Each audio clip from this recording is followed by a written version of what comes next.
Hi Neil, lovely to meet up with you again and do some further work on your game. Super session. It's just some real fine tuning really now. You've done the hard graft. You've got the swing in a lot of good positions in a lot of key areas. A lot of the old stuff is now becoming more diluted, a little bit less emphasised, and as a result, your shot pattern's starting to become more subtle, a much tighter shot cone, and your ability to move it both ways has started to improve as well. So just a quick look at the key areas that we discussed. We were touching back on the loading of accumulator 1 and 2 as per one of our early sessions, and the controlling of the lifting of the arms to complete the backswing. So the first two swings that I filmed, we identified that, down the line at this point, things are looking pretty good. I've stopped that when the left arm is sort of level with the shoulders. Whilst it looks a little bit laid off, it's always going to look laid off because of the shortness of the swing at that point.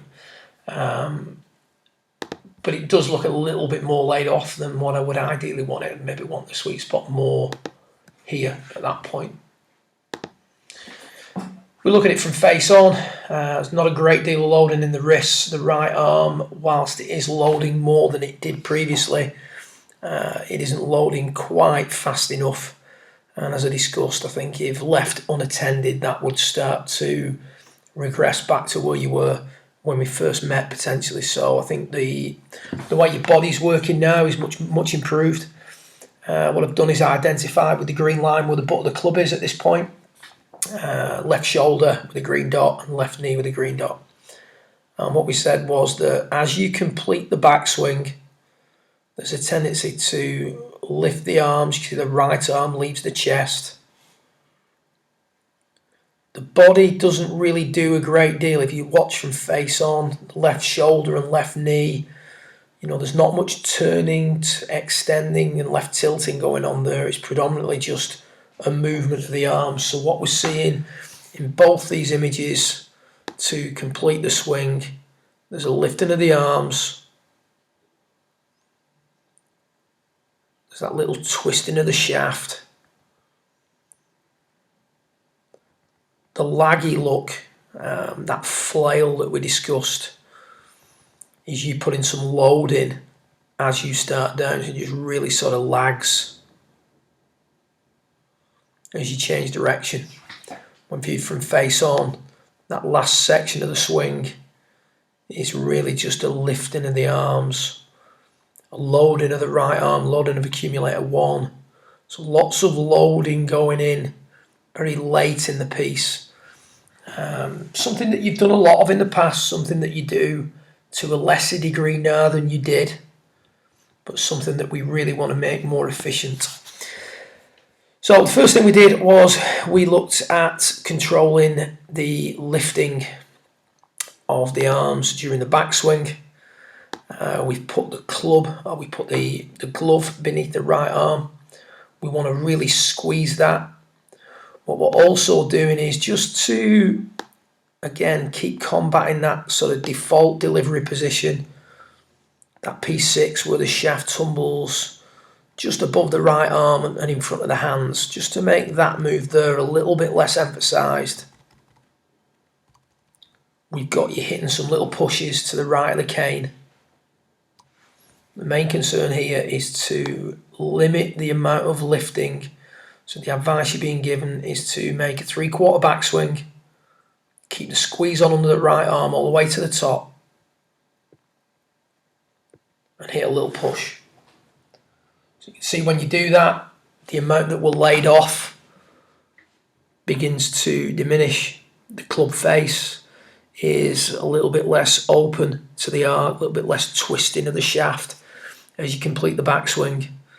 And the elbow, the right elbow, is much nearer to the torso, so about 2 inches, 3 inches away from the torso as it is at address, as opposed to 6, 7, maybe even 8 inches at times when we get that little bit of a lift. In trying to hit the push just to the right of the cane, so the cane's in the ground just out in front of you, you've started to use the body a little bit more, added a little bit of turn, added a little bit of extension. which is why we start to see the gap opening up between the knees, which is not as evident on the original footage. So we're now using the arms less and the body more. So even though the butt of the club is being propelled at a similar distance, it's being done by the turning and extending and left tilting of the body as opposed to the lifting of the arms. So as we get to the top, that sort of flaily look where we have to load things at the last minute starts to calm down. No problem with the shaft shallowing, but we're not twisting the shaft as much in transition. Keeping the shaft on, or keeping the sweet spot on the right forearm, rather than having it tumble too much in front and above plane in transition. Both of those swings would work. The one on the left, if we want to hit more of a cut, the one on the right for a very inline to slight draw bias golf shot. You know, at the end of the day, we're going to face both scenarios out on the golf course. The one on the left you find very easy. The one on the right is the one that you need to spend a little bit more time practicing. So down the line, tied it up pretty quickly. Face on, if we go back to the original footage again, and then look at trying to load things in a little bit more of an appropriate manner, more efficient manner. So here we've got the later loading of accumulator 1. You can see the gap opening up between the right arm and the side at that point, something that we got rid of. Very little loading of the wrists at that point, and then a lifting of the arms to the top, and a lot of load going in transition. So a later loading of the accumulators. So what I've done here is I've just restricted the length of your backswing, asking you to hit it your normal distance. Now once you remove length of arc as a source of power, the player will start to load the accumulators differently. You can see the right arm doesn't separate from the chest anymore, or from the side anymore. And there is a more gradual loading of the wrists. You see the difference in the angle caused or created by the left arm and the shaft. As we get to the top of the backswing, yes, that's shorter. But the whole idea here is to limit the distance the left arm can travel so that the wrists can learn to load in a more effective manner. So we just take your original swing down to a point where you are, if you will, level with the eye line.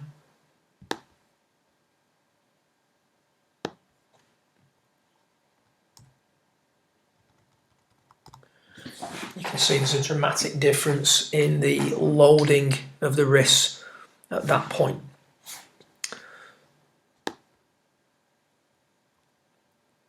Delivery position, very good on the left.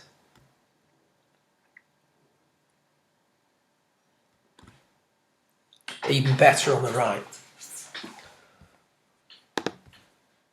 As the arms are doing less, the release point is moving forward,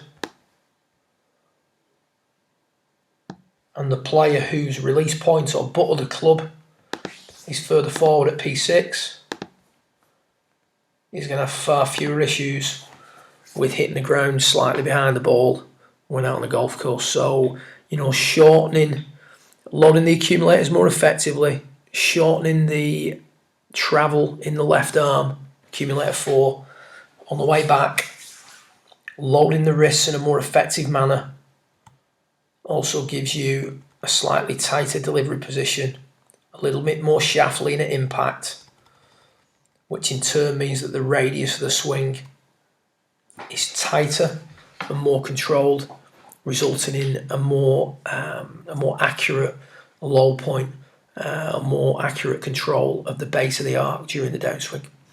You got any questions, feel free to drop me a line, give me a call. I'll forward a date for your next session over the next day or so, and look forward to working further with you on your swing in the coming season. Well done.